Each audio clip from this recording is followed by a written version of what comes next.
Alléluia.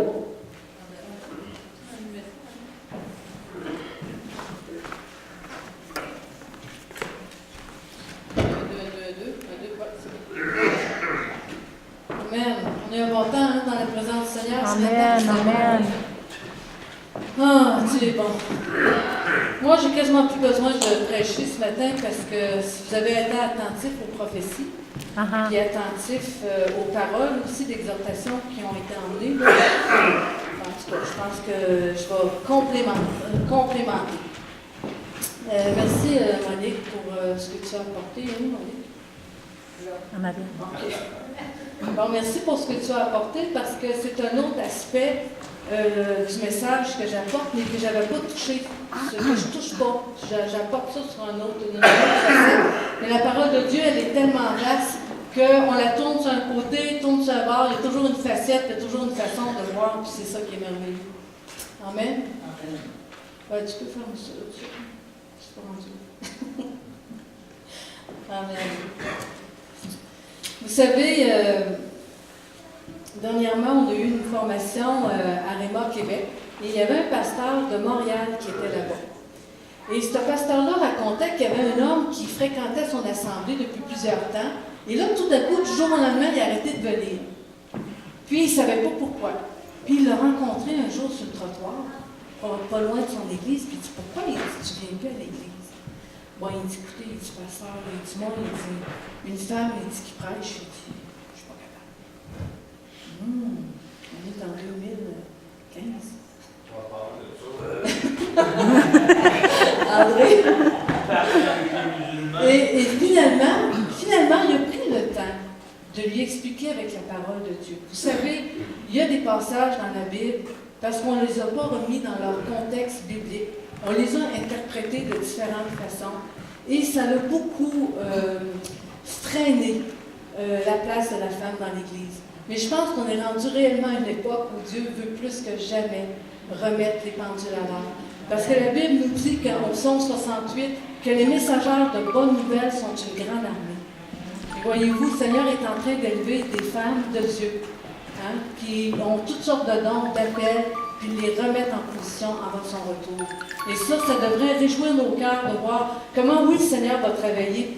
Puis quand un jour, j'étais en mission au Bénin, et pendant la louange, j'avais une vision, et je voyais des femmes par milliers rentrer dans le royaume de Dieu, suivies d'enfants. Je pense qu'il y aura beaucoup de femmes, beaucoup d'enfants dans le royaume de Dieu.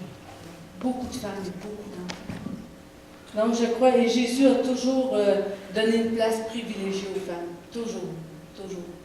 Amen. Amen. Donc, le titre de mon message ce matin, c'est « Soyons vigilants ». Wow! Et je pense que, un matin, Dieu nous parle à travers ça, d'être vigilants. Je vais faire un mot de prière, puis merci d'être bien attentif. Alléluia. Merci Seigneur. Père, on te bénit. On te bénit pour ce temps merveilleux qu'on a eu dans ta présence. On te bénit, Père, parce que tu as déjà mis la table ce matin. Tu as déjà mis la table pour qu'on soit attentif à ta parole.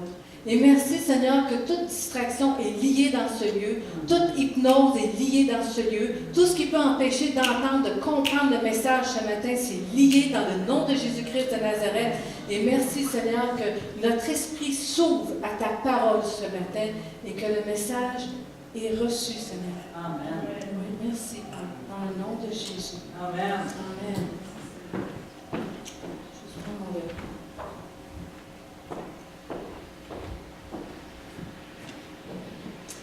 Donc, soyons vigilants.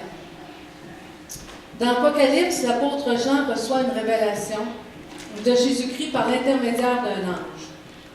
Au chapitre 2 et 3, il reçoit la révélation concernant les 7 églises d'Asie. Et ces églises, selon certains, représentent les églises de tous les temps. Et 7 symbolisent la totalité et le chiffre de la perfection. Puis, ce message qui était adressé aux églises avait pour but de les exhorter, de les avertir et de les édifier. Amen. Dieu connaît la situation de chaque église, des gens, des lieux, des événements. On voit que Dieu est au courant de tout, là. Il connaît chacune d'elles. Il salue leur succès il voit leurs échecs, il les corrige, puis il les avertit. Vous savez, la parole de Dieu dit ne te décourage pas lorsqu'il te corrige. Parce que c'est bon. C'est bon que Dieu parfois vienne et qu'il nous corrige, puis il le fait toujours avec amour. Aujourd'hui encore, Dieu connaît exactement la situation ici de l'Église. Dieu sait exactement qui fréquente cette Église-là. Il sait exactement où on est situé. Il sait exactement tous les événements qui nous concernent pour notre époque. Dieu est au courant de l'affaire ici. Amen. Amen. Et à 7 reprises, toujours le chiffre 7, le chiffre de la totalité, de la perfection, il s'adresse aux églises en disant que celui qui a des oreilles entende ce que l'Esprit dit aux églises. Wow! Que celui, je le répète, que celui qui a des oreilles entende ce que l'Esprit dit aux églises. Puis un matin, ça a été dit, ça a été emmené à travers la prophétie. Et vous savez, le mot oreille là-dedans veut dire oreille, oreille naturelle, mais c'est une métaphore aussi qui veut dire la faculté de perception par l'Esprit. Ça veut dire la faculté de comprendre, la faculté de connaître les choses. C'est plus que juste oreille, entendre. Et le mot entendre en grec, c'est le mot akouo, qui veut dire tenir compte. Dieu il dit tenez compte, considérez ce qui est dit, comprendre, percevoir le sens de ce qui est dit, prêter l'oreille à un enseignement, obéir. C'est ça ici que le mot entendre veut dire. Donc si on relit que celui qui a des oreilles, que sa perception spirituelle est ouverte, tient compte de ce que l'Esprit dit à l'Église, considère ce que l'Esprit dit à l'Église, comprenne, perçoit ce que l'Esprit dit à l'Église, prête l'oreille à ce que l'Esprit dit à l'Église, obéit à ce que l'Esprit dit à l'Église. En Apocalypse, verset 1 et le verset 3, ça dit « Heureux celui qui donne lecture des paroles de cette prophétie, et ceux qui les entendent et qui obéissent. » On a encore le mot « entendre »,« obéir » à ce qui est écrit dans ce livre, car le temps est proche. Wow. Si le temps était proche à ce moment-là, à l'heure actuelle, à l'horloge de Dieu, il est minuit moins 1. Il est minuit moins 1 à l'horloge de Dieu. Vous savez que cette année, il va y avoir 2 autres éclipses lunaires dans le calendrier des fêtes de Dieu. Dieu a choisi la lune au psaume 109 pour marquer les temps. Et ces éclipses de lune-là, il y en a eu 2 en 2014, il y en a encore 2 en 2015. Il n'y en aura pas d'autres avant des centaines d'années. Et Dieu, c'est dans son calendrier à lui. Nous, les hommes, on a changé un peu les dates, les Dieu a son calendrier. Et cette éclipse de lune va avoir lieu la première, le 4 avril, à la fête de Pâques, selon le calendrier de Dieu. Et aussi à la fête des Sukkoth, le 28 septembre. Il va y avoir la 2e éclipse de lune. Entre-temps aussi, on a une éclipse de soleil le 20 mars. Dieu parle à travers la lune, à travers les astres. Il nous avertit que son retour est proche. On va regarder quelques paraboles dans les évangiles, puis je vous invite, ceux qui ont des crayons, à les prendre en note. Une chose, je vais revenir aux 7 églises. Quand Dieu parle aux 7 églises, allez relire, prenez le temps d'aller relire Apocalypse 2 et 3, parce que vous allez voir toutes les bénédictions que Dieu promet à ceux qui parlent sévère. On a un Dieu de bénédiction, on a un Dieu de faveur. En même temps, il avertit. Il va même dire que si tu es tiède, ni chaud, ni chaud ni froid, il dit, je vais te vomir de ma bouche. Wow! En même temps, Dieu il est sévère. En même temps, il veut nous bénir. Et c'est pour ça qu'il nous avertit, parce qu'il veut nous bénir. Allez relire toutes les bénédictions pour ceux qui obéissent. On va regarder une première parabole en Luc 21, 34, 36. Ça dit « Prenez garde à vous-même, pour que vos esprits ne s'alourdissent pas à force de trop bien manger et de trop boire, et de vous tracasser par les choses de la vie. » C'est quelque chose, ça? Il dit « Sinon, ce grand jour vous surprendra tout à coup, car il il s'abattra comme un filet sur tous les habitants de la terre. Wow! Ça, c'est Jésus qui parle ici. Puis, on a besoin plus que jamais de développer une vie de foi, une relation avec Dieu dans une vie de foi. Parce que quand il parle des soucis et des tracas de la vie, là, souvent vous remarquez que quand on est dans l'inquiétude, on n'est pas dans la foi.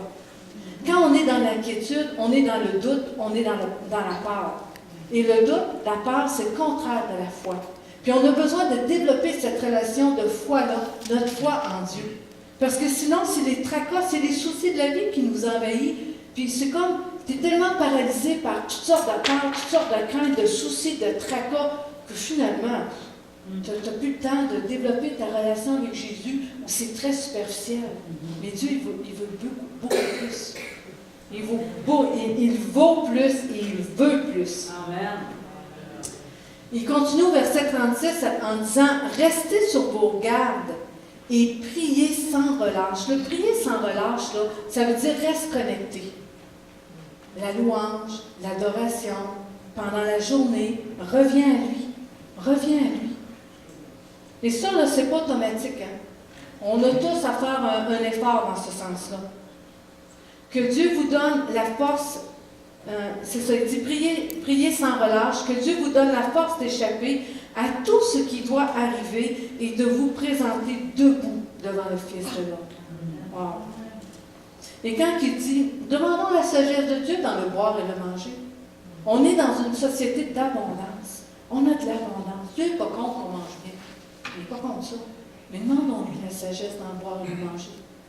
On a besoin de sa sagesse en toutes choses. On va voir une autre parabole en Marc 13, 33 à 37. Et c'est toujours le même ton. Et c'est Jésus qui parle. C'est toujours le même ton que Jésus emploie. Ici, il dit, soyez vigilants. Restez sur vos gardes. Puisque vous ne savez pas quand viendra le moment, les choses se passeront comme lorsqu'un homme quitte sa maison pour un long voyage et en laisse la responsabilité à ses serviteurs en confiant à chacun sa tâche. Savez-vous que Dieu vous a confié chacune une tâche? Un matin, ça a été dit, j'ai semé en vous. Et Dieu s'attend à une récolte. Il n'y a pas un cultivateur qui va semer et qui ne s'attendra pas à une récolte. Et Dieu marche selon des principes aussi. C'est ces principes à lui qu'il a créés. Donc, il a semé en nous, il s'attend à une récolte. Donc, à chacun de nous, il a confié un mandat, il a confié une mission, il a confié une tâche. Et Dieu ne regarde pas à la grosseur du mandat ou de la tâche. Hein? Il regarde à la fidélité dans la tâche. La fidélité. Amen. Il commande au portier de veiller. Tenez-vous donc aussi en éveil. Puis là, tu vois le ton qu'il donne là. Tenez-vous donc aussi en éveil, car vous ne savez pas quand le maître de la maison doit revenir. Sera-ce tard, à minuit, au chant du coq, le matin? Qu'il ne vous trouve pas en train de dormir s'il revient à l'improviste. Ce que je dis là, je vous le dis à tous. Tenez-vous en éveil. Et encore là, c'est sur un ton, un ordre. Il dit, tenez-vous en éveil. Et le mot éveil qui est utilisé dans ces passages-là, ça veut dire porter une attention active. Ça veut dire, il faut attendre. Moi, cette semaine, Jean-Yves était parti, et puis pour son travail, et il revenait à 7 heures le soir, et je l'attendais. Voyez-vous, je l'attendais. Je suis sûre qu'Elita, elle attendait son bien-aimé qui était parti travailler. Hein? Tu l'attendais, hein? Vous savez, quand on attend, quand on est dans l'attente de quelqu'un, on est conscient de cette attente-là. Et Dieu veut qu'on soit conscient de l'attente de son retour. De la même façon. Parce que c'est notre bien-aimé qu'on attend. Amen. C'est notre bien-aimé Jésus. Alléluia. Hein? Amen. Il t'a appelé au chant du coq, il voulait faire ça.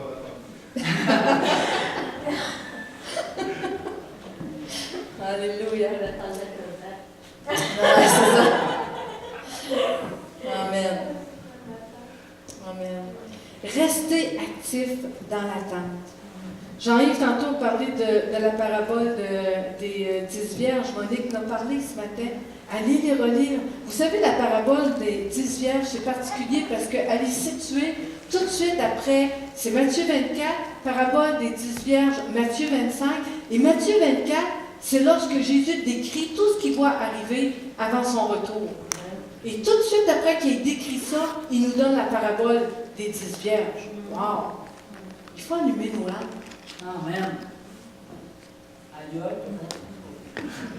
C'est pas un message détaillé sur le retour de Jésus, la fin des temps, mais c'est un message sur d'être vigilant.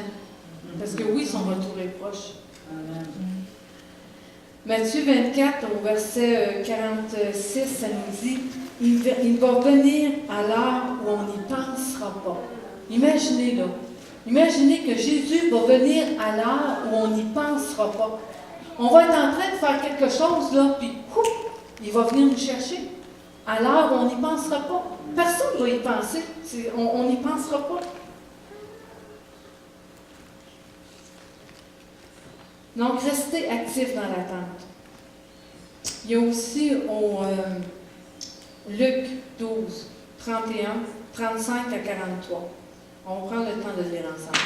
Il dit, restez en tenue de travail. Regarde, c'est comme s'il disait à la cuisinière, enlève même pas ton tablier. Hein? Ou peu importe à l'ouvrier, il dit, reste en tenue de travail. Gardez vos lampes allumées. Là, il fait référence à la parabole des 10 vierges. Garde ta lampe allumée. Soyez comme des serviteurs qui attendent le retour de leur maître parti pour une noce. Dès qu'il arrive et qu'il frappe à la porte, il lui ouvre. Voyez-vous la parallèle avec la parabole des 10 vierges? Heureux ces serviteurs que le maître, en arrivant, trouvera en train de veiller. Veiller veut dire ici être prêt. Ils vont être prêts à le recevoir. Vraiment, je vous l'assure, c'est lui qui se mettra en tenue de travail, les fera asseoir à table et passera de l'un à l'autre pour les servir. Alléluia. Peu importe qu'il rentre à minuit, à 3 heures du matin, heureux ces serviteurs qu'il trouvera ainsi vigilants. Vous le savez bien, si le maître de maison savait à quel moment le voleur doit venir, il ne laisserait pas pénétrer dans sa maison. Vous aussi, tenez-vous prêts, car c'est un moment que vous n'aurez pas imaginé que le Fils de l'homme viendra. À un moment où on n'a pas imaginé. Tantôt, pendant la louange, l'adoration, j'ai eu une vision de l'enlèvement. Ça va être le chaos sur la terre. Je voyais le chaos que cela va produire. Ça va être quelque chose. Hein. Pierre lui demanda, Seigneur, cette comparaison s'applique-t-elle seulement à nous ou bien concerne-t-elle tout le monde? Le Seigneur répondit, quel est le gérant fidèle et sensé à qui le maître confiera le soin de veiller sur son personnel pour qu'il donne à chacun au moment voulu la ration de blé qui lui revient? Heureux ce serviteur que le maître à son retour trouvera en train d'agir comme il lui a demandé. Jésus t'a demandé quelque chose. Jésus t'a donné un mandat divin. Il t'a demandé quelque chose. Est-ce que tu es là est-ce que tu es là où Dieu veut que tu sois? Et est-ce que tu es en train de faire ce que Dieu veut que tu fasses? C'est des questions importantes à se poser. Parce que quand on va arriver devant le tribunal de Christ pour rendre compte de nos œuvres, on va être sans excuse. Savez-vous pourquoi? Parce que Jésus a tout accompli à la croix. Il a pourvu pour notre santé. Il a pourvu pour notre prospérité. Il a pourvu pour le rachat de nos âmes. Il a pourvu pour tout. Quand on va arriver devant lui pour rendre compte de nos œuvres, on va être sans excuse, puis on va pas dire « Ah, ben tu sais l'église, là. Ah, ben tu sais le pasteur, là. Hey, les femmes, vous avez des appels. Ah, ben tu sais mon mari. Trop de femmes, pendant des années, se sont cachées en arrière de leur mari. Trop de femmes n'ont pas répondu à l'appel de Dieu que vous avez mis sur leur vie. On rend des comptes, hein? Amen. Amen. Maintenant, je ne vais pas vous laisser comme ça. Oui, l'art. J'ai envie de dire oui, l'art est grave. Non, mais ce que je veux dire, c'est que oui, le retour du Seigneur est proche. Puis c'est pour ça qu'il faut garder nos lampes allumées. Puis là, je vais vous exhorter, vous donner des trucs. Mais comment qu'on fait concrètement pour garder nos lampes allumées? Parce que c'est beau en théorie, là, garder nos lampes allumées, garder nos lampes allumées. Ouais, mais on fait quoi pour garder nos lampes allumées? Hein? Bon, il y en a que ça va être peut-être des choses que vous faites déjà, que vous connaissez déjà, tant mieux, persévérer, continuer, lâchez pas. Peut-être que les autres, c'est des bonnes habitudes que vous allez commencer à prendre pour vous préparer à son retour. Donc, le premier point que j'avais inscrit, comment se préparer, c'est de la prière. Bon, première chose, prière, la louange. La prière, la louange, ça peut se faire en famille sur semaine. Ça peut se faire en couple. Ça peut se faire entre chrétiens, au téléphone. Ça peut se faire dans les réunions de prière. Donc, se tenir à la brèche, se tenir dans la prière. La parole de Dieu nous exhorte à plusieurs reprises, prier sans cesse. La lecture de la parole, c'est tellement important. Si on veut des vies victorieuses en Jésus, ça nous prend ce livre-là à côté de nous, presque tout le temps. On a besoin de lire la parole. Peut-être que pour toi, lire, c'est pas évident. Vous savez, aujourd'hui, il y a beaucoup de matériel audio. On peut entendre la parole. Si pour toi, c'est un obstacle de lire. Mais la plupart de nous, on peut nourrir notre âme avec une lecture simple chaque jour. Amen. Puis, vous savez, on met du matériel à votre disposition. Des petites semences comme ça. Ça coûte 5 $. Une petite lecture chaque jour va t'aider à garder ta lampe allumée. C'est simple, c'est simplement de prendre l'habitude de le faire à tous les jours. Prendre l'habitude, il y a des petits feuillets comme ça en arrière. Lire la Bible en 1 an. Tu peux aussi te discipliner à faire une lecture de toute la Bible avec un petit guide comme ça. Ça va t'aider. Ça va t'aider à aller plus loin dans ta relation avec Dieu. Aussi, qu'est-ce que j'entends de lire la parole de Dieu? Proclamer aussi la parole de Dieu. Ce livre-là, il est extraordinaire pour t'aider à prendre les promesses de Dieu et les appeler sur tes vies. Proclame la parole de Dieu. Je crois, alors je parle de Jeff Davidson. Jeff, il vient nous voir à chaque année, puis on a plusieurs petits feuillets comme ça de lui. C'est un docteur de la parole. On les vend 5 $, 3 $. Écoutez, c'est des mines d'or. Ce sont des mines d'or, ces petits livres-là. Bientôt, on va avoir une petite librairie, puis vous allez pouvoir vous les procurer régulièrement.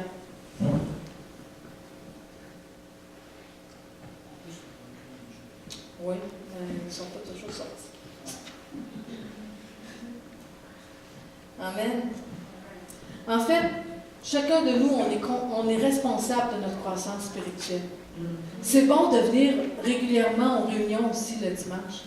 Attention, c'est important aussi d'être régulier aux réunions du dimanche. On en a besoin. Et ça, c'est bon aussi pour notre croissance.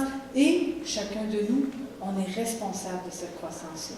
Le message le dimanche matin, là, vous pouvez, comme le pasteur Jean-Yves disait tantôt, prendre des notes. Allez relire les paraboles cette semaine qui parlent du retour de Jésus. Allez relire les passages dans Apocalypse. Prenez le temps de relire ces choses-là pour nourrir votre âme. Vous êtes les premiers responsables de votre croissance.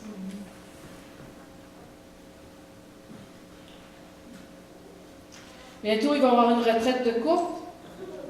La vision de notre frère ce matin, la prophétie de notre frère sur les couples ce matin, c'est puissant. Amen. Je crois vraiment que Dieu veut faire de cette Église plusieurs couples, j'aime à dire des couples à succès. Oui. Des couples qui vont être un témoignage pour les autres. C'est ça que Dieu veut. Amen. Puis on a Jésus, on peut y arriver avec Jésus. C'est sûr que le diable aime ça s'en mêler. Surtout, c'est ça qui attaque le plus. C'est vraiment ça que Satan attaque le plus. Puis là-dessus, je pourrais vous poser une question. Quelle est ta vision pour ta famille pour 2015? C'est quoi ta vision? Vous savez, c'est bon d'avoir des visions. C'est quoi la vision pour ton mariage en 2015? C'est quoi ta vision pour ta famille en 2015? Où tu t'en vas avec ça en 2015? Vous savez, là, pendant toute une vie de couple, là, il y a beaucoup de changements. Puis il faut s'adapter à chaque saison. Et si on n'a pas une vision claire de où on s'en va, on va dire l'ennemi t'attend dans le détour. Parce que son but, peu importe que ça fasse 1 an, 5 ans, 10 ans, 20 ans, 30 ans qu'il soit marié, son but il est toujours le même, c'est de diviser. Lui, il ne lâche pas là-dessus, c'est son objectif. Quelle est la vision pour ton mariage en 2015? Quelle est la vision pour ta vie de couple? Formation pour le ministère de Libération, ça va être puissant. Venez nombreux, parce que c'est dans des moments de même qu'on peut aller chercher des victoires, des guérisons, parce que ça aussi, Dieu a payé le prix pour nos victoires, nos guérisons. Mais c'est pas automatique. C'est qu'à un moment donné, on ne peut pas prendre autorité sur quelque chose qu'on n'a pas conscience. Puis c'est ça que ça sert, les ministères de Libération. Ministère de croissance avec notre sœur Monique. J'aime dire que Monique, c'est un réservoir plein à rebord. Puis, c'est une bénédiction et elle est prête à déverser sur vous. Wow. Ça, là, c'est une petite mine d'or. Inscrivez-vous au cours de croissance. Ça va être bon. Amen. Ça aussi, c'est des outils qui sont là pour votre croissance, pour garder vos lampes allumées. Ministère, j'avais à cœur aussi de souligner le ministère Paix de vie. À cause de, il y a une émission, lui, sur les actualités prophétiques. C'est très bien fait, c'est vraiment professionnel. Vous savez, Mario Mascotte, c'est un Québécois. C'est un homme qui a parcouru tout le Québec. C'est un évangéliste de longue date, mais je crois qu'il est aussi un enseignant prophétique. Et ce qu'il emmène sur les prophéties de la fin des temps, c'est vraiment bon. Prenez le temps, là aussi, d'aller vous informer. L'apôtre Paul, il disait, « Je ne veux pas que vous soyez dans l'ignorance. » Mais on ne veut pas que vous soyez dans l'ignorance par rapport aux choses qui s'en viennent. Il y a des outils. Allez-y faire un tour. Pain de vie. Faites Pain de vie sur Internet. Vous allez arriver sur le site de Mario Mascotte et vous allez voir, il y a une série d'émissions, ça s'appelle Actualité prophétique. Il parle d'Israël, il parle des... Puis il est très bien documenté. On ne vous conseille pas d'aller n'importe où sur Internet parce qu'il y a tellement de conneries. Soyez prudents parce que vous allez écouter. Non, parce qu'on peut venir m'aider, là. Mais on vous conseille de... je voulais mentionner aussi, si vous n'avez pas donné votre courriel à Lisa encore, donnez-lui votre courriel. Elle va vous envoyer de belles exhortations chaque jour. Amen. Amen. Qui reçoivent des exhortations de Lisa? Il y en a quelques-uns, hein? C'est une autre façon de garder nos lampes allumées. C'est ça. Donc, c'est toutes des petites façons de dire, Seigneur, oui, on veut garder nos lampes allumées. Bientôt, on va avoir une librairie, puis on va avoir des bons livres. On va avoir des bons livres en vente. Ça, là, le chemin qui mène à la victoire, l'amour, là, wow, c'est fantastique.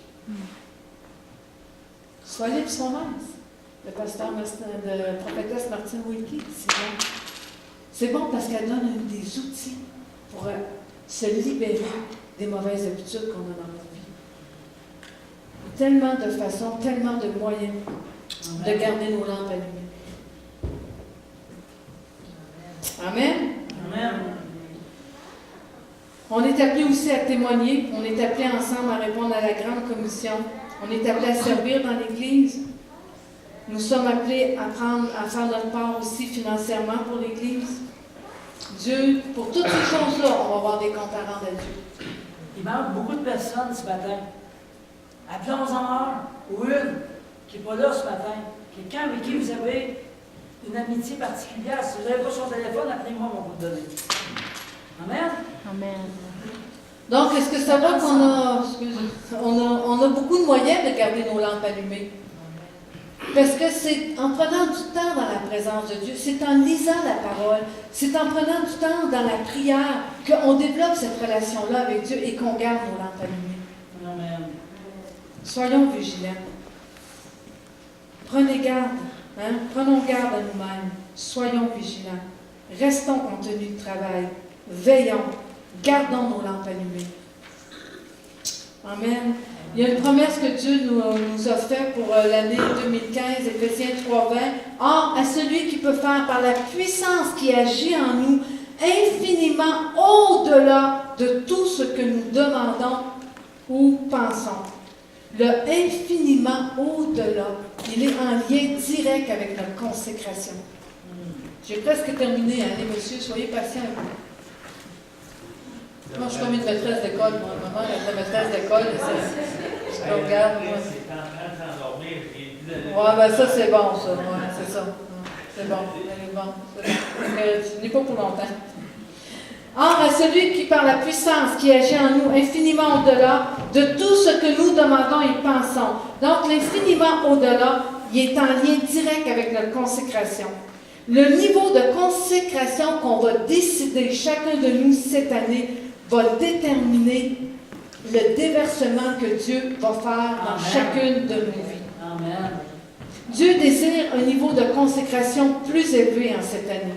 Jésus revient bientôt, puis on doit monter à ce niveau de consécration et de sanctification.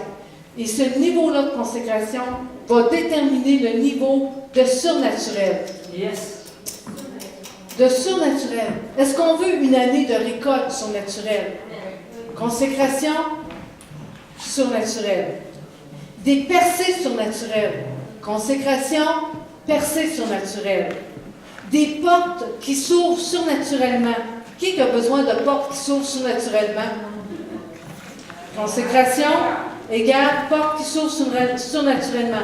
Des récoltes, écoutez-moi bien là, des récoltes que l'ennemi gardait captives depuis longtemps qui vont être relâchées. Consécration, sanctification, relâchement de récoltes que l'ennemi gardait captives. Amen, amen. Amen. Donc le mot d'ordre, c'est soyons vigilants. En nous consacrant, nous verrons le déversement de la puissance de Dieu.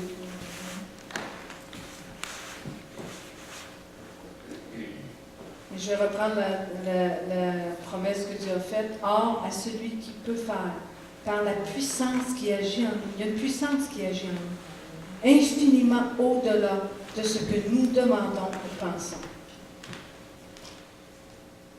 Amen. Amen. Amen. Je vais faire un mot de prière. Amen. Seigneur, je scelle, Seigneur, ce message, Seigneur, dans les cœurs éternels. Seigneur, que ce message, oui, descende dans nos cœurs comme une semence qui porte du fruit. Seigneur, je ne permets pas à l'ennemi de venir voler ce message. Je ne permets pas à l'ennemi de venir flouer ce message. Je ne permets pas à l'ennemi de venir, ouais, mais non. Non, tu te tais. Dans le nom de Jésus-Christ de Nazareth. Et Seigneur, il y a un relâchement, Seigneur, de puissance dans ce message, Seigneur. Il descend dans les cœurs, Seigneur, et il porte du fruit 10, 30, 60, 100, Seigneur, pour la vie éternelle, pour ton retour, Jésus. Merci, Seigneur. Et c'est toi qui crées en nous le vouloir et le faire. C'est toi qui crées en nous, Seigneur. Dispose nos cœurs. Dispose nos cœurs à chercher ta face. Dispose nos cœurs à venir dans ta présence. Dispose nos cœurs à rechercher activement nos guérisons, nos libérations. Active nos cœurs éternels à être collés, à être près de toi, afin que lorsque tu reviennes, tu nous trouves occupés à la tâche et que tu nous trouves debout. Dans le nom de Jésus. Amen. Amen.